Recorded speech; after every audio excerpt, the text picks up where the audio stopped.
start with the session for today on the topic grievance, as we are going on with, a series of sessions on HRM, in which grievance handling is also one of the very, important aspect, because if an organization is not able to handle the grievance of its employees, or we can say complaints of its employees, then there can be a serious problem within the organization, or the productivity can be, highly affected.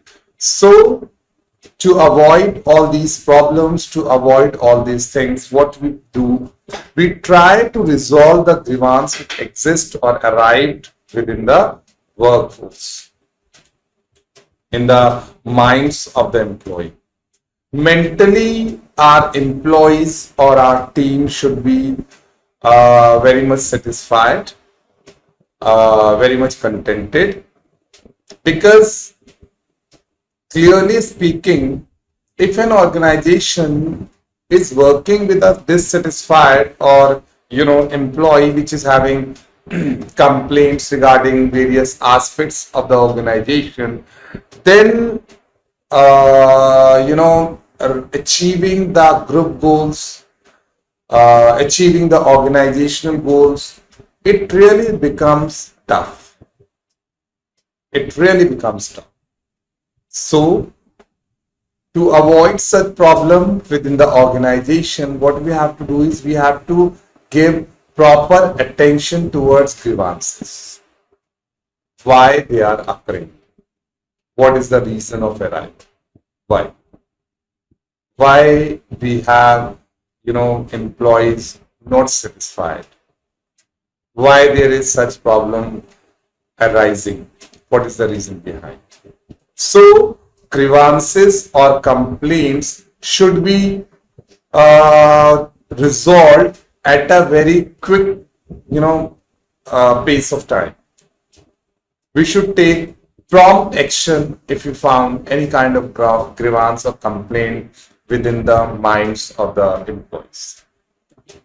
So if I talk about concept or meaning of grievance, it can be said as, broadly speaking, grievance means any real or imaginary feeling of dissatisfaction and injustice which an employee has about his employment relationship.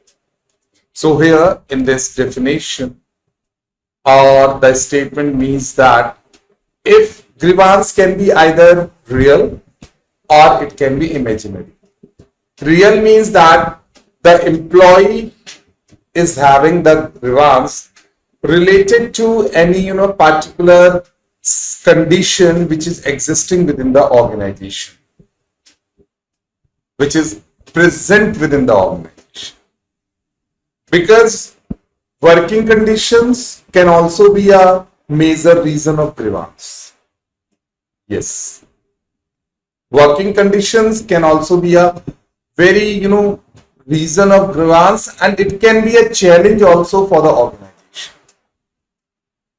and it will be said as real dissatisfaction.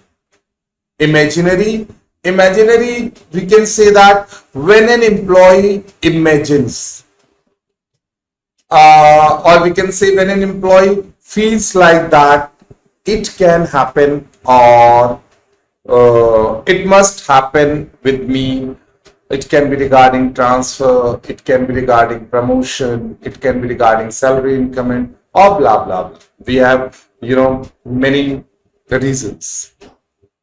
So injustice, why we have used the word injustice?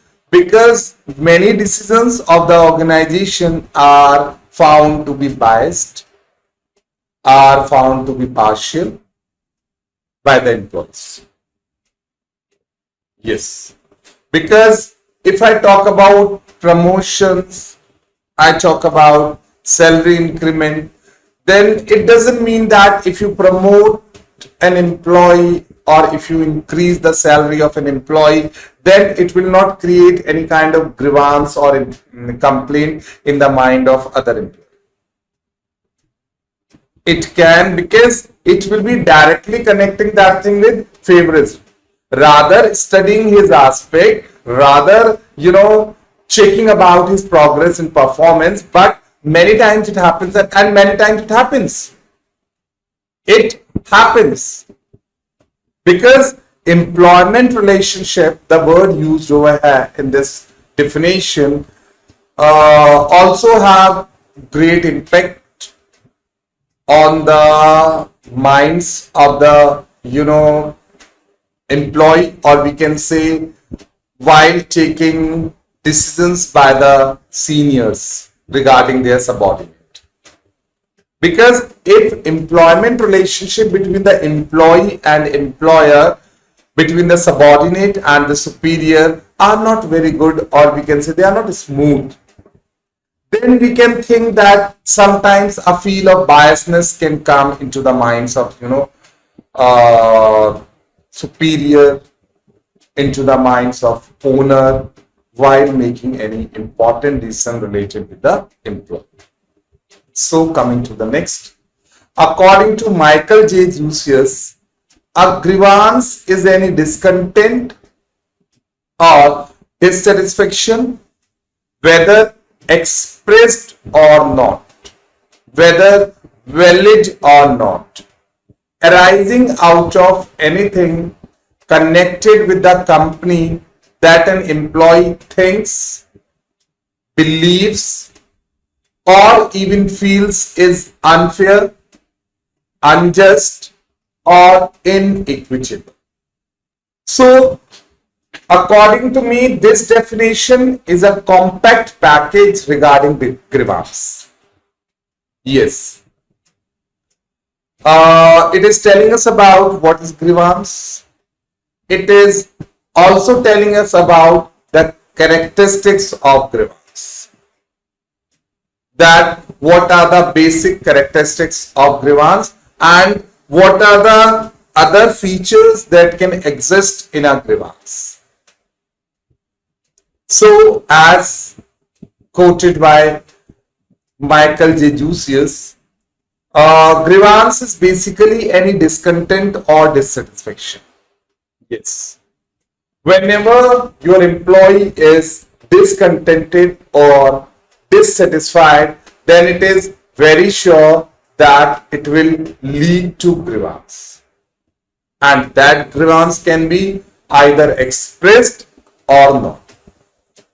Because every time it does not happen that whenever an employee is dissatisfied or discontented, he is,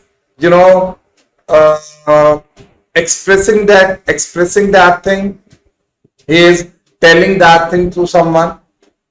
Many times it happens that grievance is not expressed. It is only within the employee, and his performance, or we can say his behavior, his cooperation shows us that some or other kind of grievance is existing. The employee is dissatisfied or discontented. Now it becomes the duty of the HR manager to find out the basic reason and to remove any kind of grievance as soon as possible. It is not compulsory that whenever you come to know about any grievance and you are not, taking any action against it. Because if you are not taking any action against it, then it means that you are making the problem much broader, much wider. Second, whether valid or not. Yes. Every time a grievance arising in the mind of the employee is not, valid. Suppose I am a worker, I am getting 50,000 and I am eligible for that. My qualification, my years of experience, or we can say my eligibility, that all permit me only for 50,000, but I expect 1 lakh from my organization, from my employer, and I am having, grievance or dissatisfaction or discontentment regarding this, that my employee is not paying me 1 lakh. Sorry dear, it is not a valid grievance, because a grievance is only valid when it can be justified, when an employee have proper proofs or evidences, and he is in real sense he is being, injustice has been done, or any kind of unfair decision has been taken against him, but creating or arising a invalid grievance, no, not at all accepted. Not at all accepted. So this thing must also be studied. It is not compulsory always that if your employee is dissatisfied, then it is, valid reason behind that, and he is very correct at his, place. No.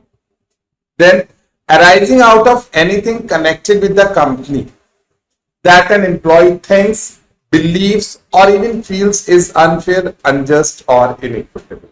Now, here the definition is very true, that grievance can arise out of anything which is connected with the policies of the company, with the rules of the company, with the procedures of the company, which employee thinks or believes or feels to be unfair, unjust, or inequitable. So in this condition, in this case, the employer cannot help him out. No. And there is no solution for this also. Because if the policies are being made, yes, if in real sense the policies are going against you, they are, in reality they are unfair, unjust, or inequitable, then it is accepted. Yes, your grievance, your complaint is acceptable.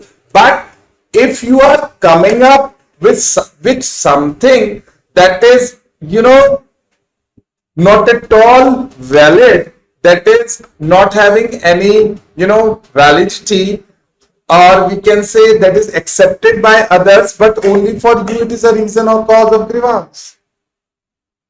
Complaint. Organization policies or company policies are made same for all. Yes, I agree. If some policies are going against you, they are not giving you, support, then we can take that. So with this, I think grievance is very clear to all of you. And second thing related to grievance is it should be taken very seriously. Proper attention should be paid towards it. Moving to the next. Now these are the various causes of grievances. Why grievance arise? Out of it, some causes may be, actually valid. They must have some authentication, but some grievances can be just cooked up by the employees. They are just only the views and thinking of the employees. They are not,